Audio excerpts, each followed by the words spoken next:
On today's spooky spot, we're going to be having a look at the Van Helsing figures. Today we're going to be looking at Frankenstein's monster with a revealing brain.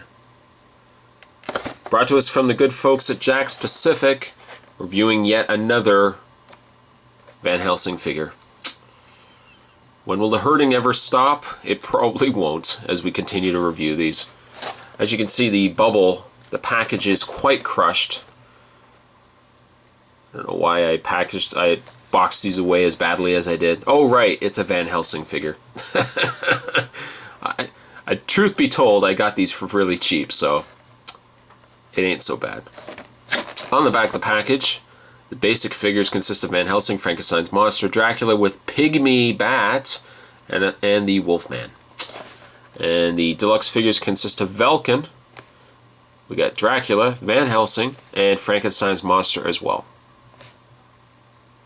By the way, if you ever want a cooler bunch of figures, you can also check out the Universal Studios monsters, consisting of Wolfman, we got Bride of Frankenstein, and finally Dracula. And of course the Hugh Jackman, I'm sorry. I know, man. I've already made fun of you enough. What we're going to do is we're going to open this up. We're going to have ourselves a look at the Frankenstein's monster, complete with revealing brain. So stay tuned, guys. Stay tuned. And probably one of the reasons why I had such a big issue with Van Helsing, among other things, is just the fact I didn't really like the redesigns of some of these monsters. By far the worst of the worst was Dracula. Ponytail, the dialogue was terrible. But I think the next guy in line, the one I really had problems with next, was Frankenstein here. I don't know, I just didn't like the way he was designed. Didn't like the way he was designed at all. The figure isn't bad. It looks like the monster from Van Helsing, good or bad. There's one glaring problem with this figure, is the fact that his head does not want to stay on. Try as I might, I cannot get the blasted head to stay on. By the way, if you take the head off, or the top of the head off, you can see the brain there. But try as I might, I can't get this blasted head on. And I don't know if it stems from this little piece right here, that it just does not want to sit. Just does not want to sit on there. Every time I put it on there, oh, it wants to fall off. See? Doesn't even want to stay on. It's rejecting the top of its head. So you kind of have to just sit it on there. I mean, right from the back, it looks like there's something wrong anyways. Like, the head should really go all the way across, but for some reason it stops and you got this little extra piece at the back. Just does not want to work for you. Yeah, it's just going to keep doing that. So you know what I'm going to do? I'm going to say, you know what, top of head, go over there. Go over there and think about what you've done. Instead, we're going to have a look at the figure itself.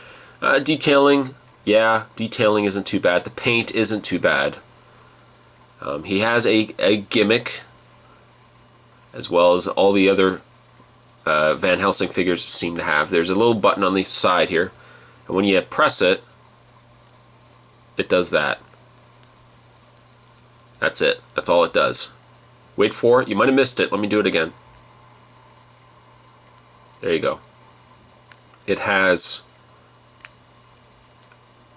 I don't know. It's like somebody has asked him something. Hey, excuse me. Yes? Oh, sorry. Yeah, I thought there was something on your head. You just got exposed brain. Not very interesting.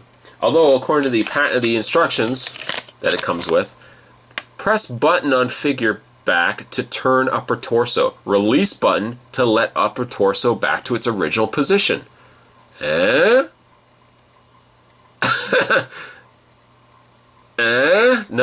No, it's not doing it. And they really had to put this in here just in case you weren't quite sure. Remove head cover to reveal brain. More like try to keep head cover on so you don't have to look at brain. In the way of his articulation, Frankenstein's monster can rotate his head. Although the way these bolts are, his head will automatically look up just because it keeps butting up against that little bolt. The arms will extend out. You can rotate the arms. You rotate the elbows, or rotate the forearms. Bend at the elbow. You can rotate the hand, and the hand is actually a rubbery plastic. The waist, well, as we already covered, the waist is really working on this button here. The legs can bend out. You can bend at the legs, and you can also bend at the feet. It's not a super figure. It's not fantastic. It's a Van Helsing figure. So what more can we say? I would have preferred if this was they could find an easier way to have this head stay on, because as you can see, it just does not want to go on. The brain is nice. I would say if you are collecting, I don't know if I mentioned, but this arm moves a little over here. If you are collecting Van Helsing figures, you want yourself a Frankenstein figure. There's other ones in the set. Maybe you can overlook this one, or get some glue. Just glue it on there. See? Doesn't even want to stay. Oh well. Today's toy spot, today's spooky spot, we're having a look at the Van Helsing figures. We're looking today at Frankenstein here, complete with removable head, top of head, to expose his brain.